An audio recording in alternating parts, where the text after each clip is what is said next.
primeiro lugar, eu quero agradecer cada um dos irmãos pela presença de vocês aqui. Eu agradeço a Deus pela presença de vocês, por terem tocado em vocês para que estivessem aqui. E agradeço também pessoalmente por vocês estarem aqui para prestigiar esse trabalho. Porque vocês vieram para adorar o nome do Senhor, para ouvir a palavra de Deus. Mas eu, na figura de pastor, na figura aqui de pregador, de ensinador, eu me sinto prestigiado com a presença de vocês. Então eu agradeço a vocês pela presença. Aqui está o Dene e também a Patrícia, né? Nossos amigos que vieram hoje nos prestigiar, nos visitando. Vamos dar os bem-vindos. Seja bem-vindo, Dene. Seja bem-vindo, Patrícia, em nome de Jesus. Amém? Amém. Sejam bem-vindos. Vamos lá para a palavra. Eu quero falar sobre a ceia do Senhor. A ceia do Senhor, ela é o evento máximo da igreja. É o evento máximo da igreja. A igreja tem muitos trabalhos. Tem culto de oração, a igreja tem culto de louvor, tem seminário, tem a escola bíblica dominical, a igreja tem ensaio, a igreja tem visita, tem culto nas casas, a igreja tem vários trabalhos, culto na rua, evangelismo, entrega de folheto, vocês podem citar outros trabalhos que a igreja realiza. Mas dentre todos os trabalhos que a igreja realiza, nenhum é mais especial do que a Santa Ceia do Senhor. A ceia do Senhor, ela é o ápice do trabalho da igreja. E por essa razão, que o Espírito Santo me trouxe hoje a mensagem para trazer aos irmãos, não para trazer coisa nova para vocês já sabem, mas para, renovar o entendimento a respeito da ceia do Senhor, porque isso é uma necessidade da igreja. Então, irmãos, a Santa Ceia do Senhor, ela é o que? Ela é o termômetro do crente. Ela é o termômetro. O que é o termômetro? Para que serve o termômetro? É o aparelho que mede a temperatura, o grau, se está tudo bem, né? Se a pessoa está sofrendo por uma hipotermia, ou se ela está sofrendo por excesso de calor, né? A Santa Ceia é o termômetro para medir se o crente está saudável. Se ele está saudável. Mas é claro que não é a Santa Ceia em si, de forma vil, de forma leviana, mas a Santa Ceia conforme a palavra do Senhor instrui. Porque é claro que no meio de nós tem muitas pessoas que nós vamos depois observar aqui que participam da ceia indignamente.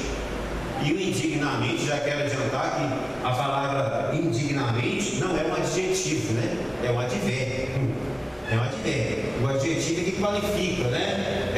Você é indigno, você é fiel, você é verdadeiro, isso é adjetivo, mas indignamente não é um adjetivo, é um advérbio que determina o modo, a forma com que a pessoa participa, a forma com que ela participa de forma indigna. Não é que ela seja indigna, mas a forma que participa às vezes é indigna, né? E a gente vai discorrer sobre isso.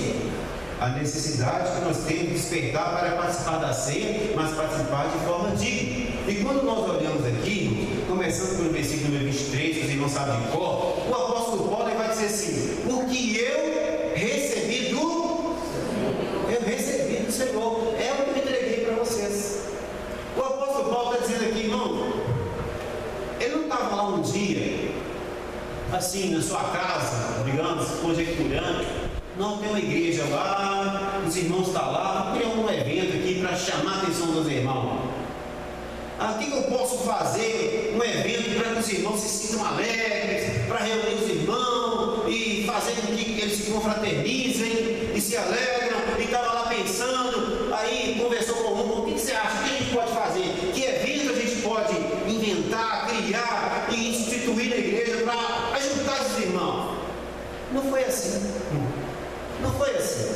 Hoje a gente vê nas igrejas de forma geral, muitas igrejas aí, você acompanha pela televisão, Instagram, você acompanha que as igrejas estão fazendo um monte de projetos, vários projetos, para trazer as pessoas para dentro da igreja. Tem igreja que você passa aí 6 horas da tarde, a igreja está aberta, já tem um cafezão na porta da igreja, servindo um cafezão para atrair as pessoas, né? Aí tem igreja que tem a luz laranjada, luz preta, parede preta, luz colorida, para atrair as pessoas. Tem igreja que faz vários tipos de trabalhos de forma diferente. Eu não estou aqui querendo julgar e condenar nenhuma, estou falando que cada um com as suas ideias humanas vão criando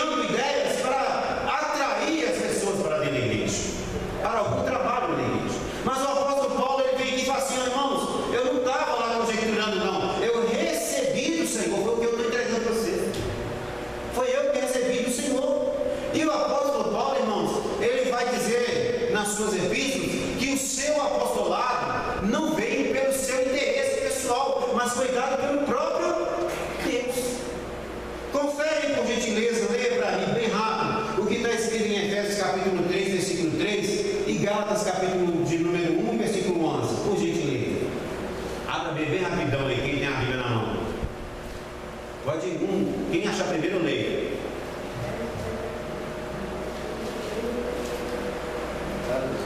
Gálatas capítulo 1, versículo 11.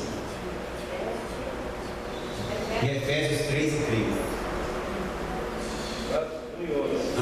Leia. Mas faço-vos saber, irmãos, que o evangelho que por mim foi anunciado não é segundo os homens. Obrigado. Mas tem continuidade, não tem? Leia outro versículo. Não. Porque não o recebi, nem aprendi de homem algum, mas pela revelação de Jesus Cristo. Gente, eu fiz uma bagunça aqui. Pega um pano limpo aqui para ninguém, fazendo favor. Fiz uma bagunça, não pergunta. Presta bem atenção, leia aí agora, Efésios capítulo 3 e 13, o que está dizendo aí? Vai lá, gente. Pode ler. Vai. Como me foi este mistério manifestado pela revelação, como acima em pouco nos escrevi. Obrigado. Olha aqui você vê, irmãos. O mistério me foi revelado pelo Espírito Santo.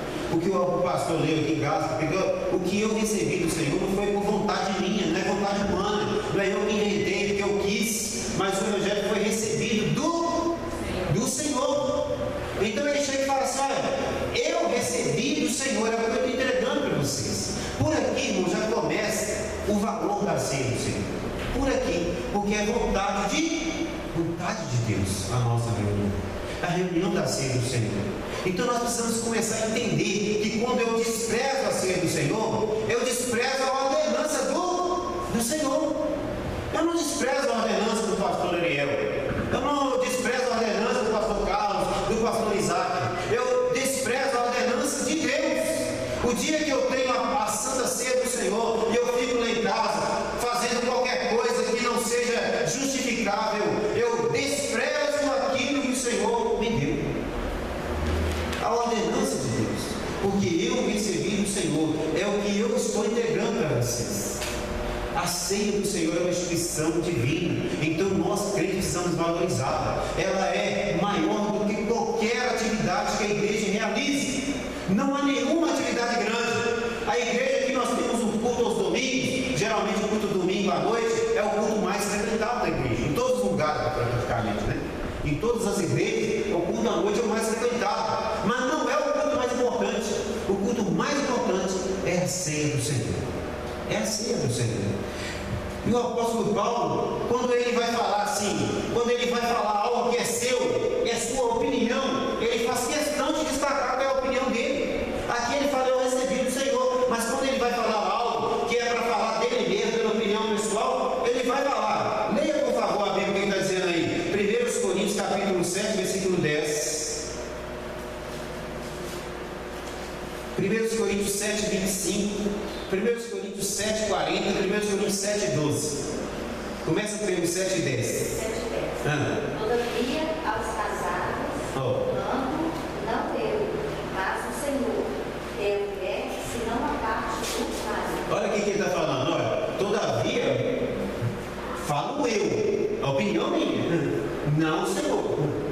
Ele está destacando que aquilo que ele está ensinando é aquilo que ele chegou à conclusão. É palavra dele, não é palavra de Deus diretamente, não é ordem do Senhor.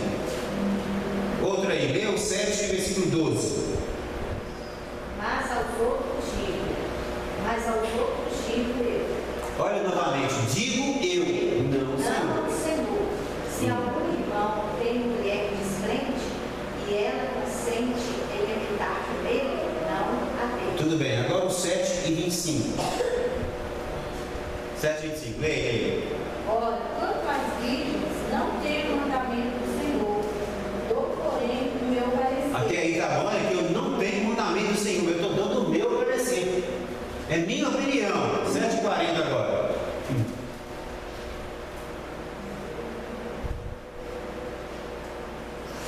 Será, porém, mais feliz se permanecer como está, segundo o meu parecer. Olha aqui, 4 versículos que nós lemos, e o apóstolo fala assim: olha, digo eu, não o Senhor, segundo o meu parecer. Eu penso assim, eu estou dando a opinião.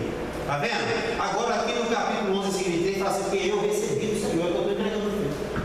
Olha para você ver como que é diferente. Ele destaca qual que é a sua opinião pessoal e aquilo que vem de Deus. Então o texto que nós estamos analisando é o 11:23.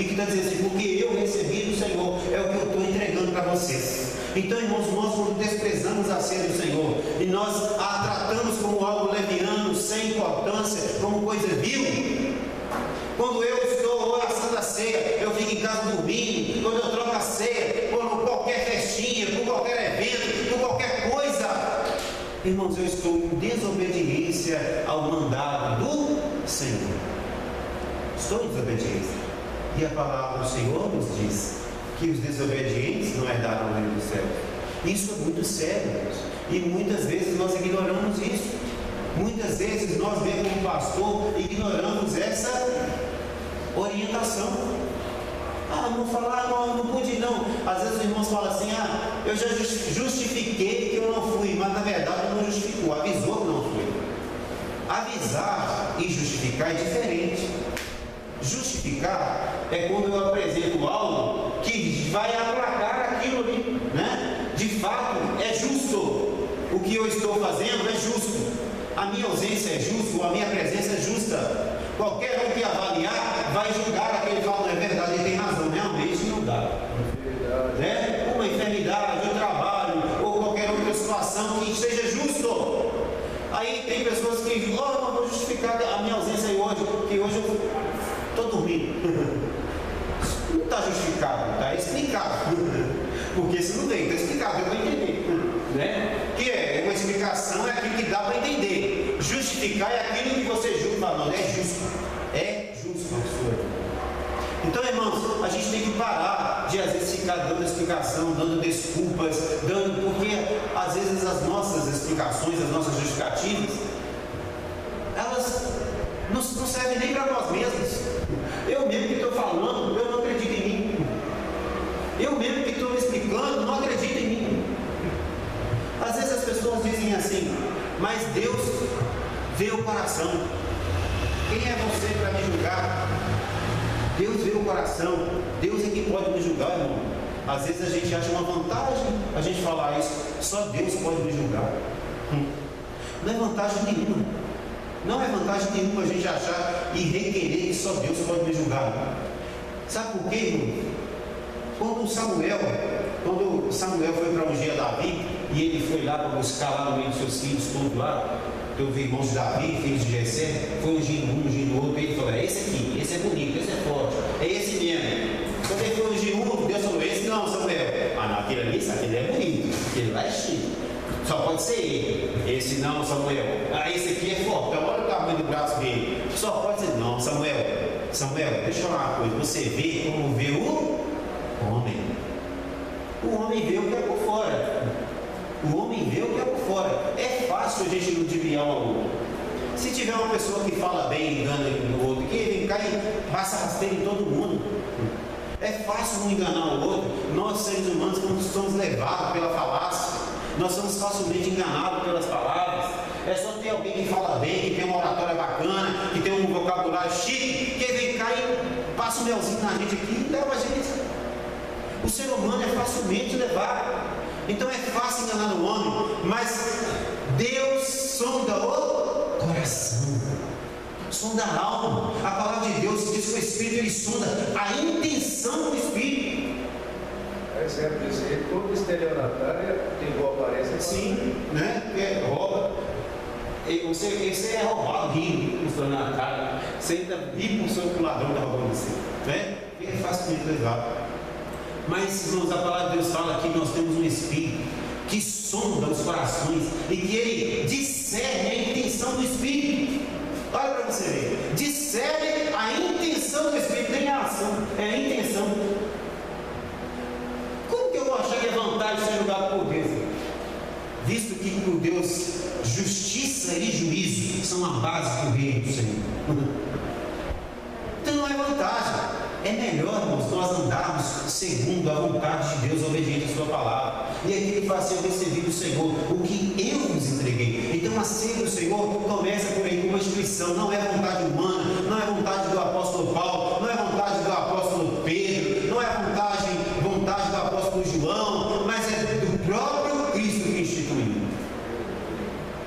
No versículo de número 24 vai dizer assim, e tendo dado graças, partiu de tomar e comer, isto é o meu corpo, que é partido por vós.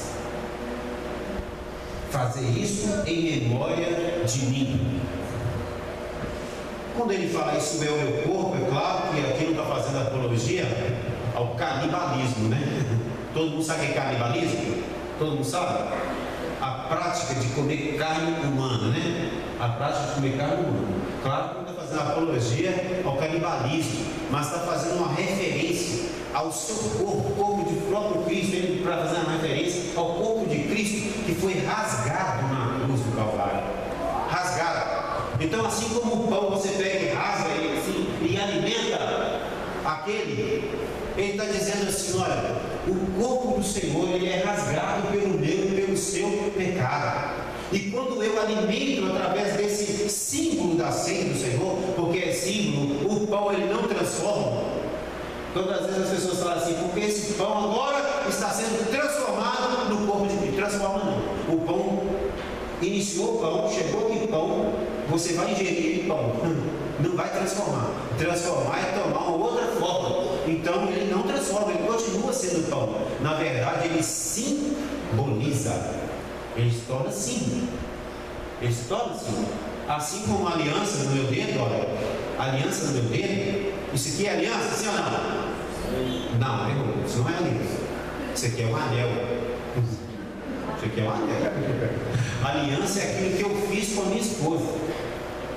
Se eu perder os dedos da minha mão, quando o Lula perdeu lá, né?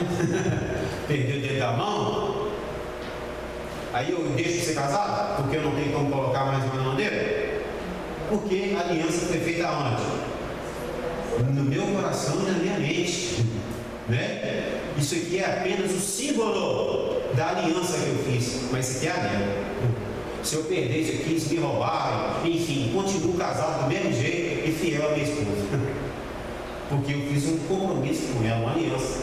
Então, o símbolo do pão, o símbolo do vinho, que é o sangue de Jesus, que é derramado, o vinho é símbolo daquilo que foi derramado, que é o sangue de Jesus, pelo meu e pelo seu pecado, pelo pecado do mundo. Então, ele tem esse simbolismo, e naquele momento, que aquele pão natural, ele é apresentado e consagrado ao Senhor, ele passa então a simbolizar. Ele passa a simbolizar. Por que é a partir do momento que ele é consagrado? Assim como o anel, ele só simboliza aliança porque eu fiz aliança diante de Deus, da minha esposa e das testemunhas que lá estavam naquele dia 24 de maio de 2003. Porque qualquer outra pessoa que colocar esse mesmo anel no dedo não tem significado nenhum. Não tem significado nenhum. Não tem, porque ele não fez aliança. Não adianta ele pegar. Se um ladrão vier e roubar o meu anel, o meu não vai roubar não, porque esse aqui não é chique, vale caro. Mas aí, ó, criança, cara, dedo puro, né? Aí o cara vai lá e cresce o olho, tira aí, ó. Tira lá, agora pronto, eu sou casado com a Thelma. Vai não. Não é só o fato de ter tomado aliança que está casado com a Thelma, não, porque o simbolismo é o anel tem o símbolo, mas a aliança está no coração.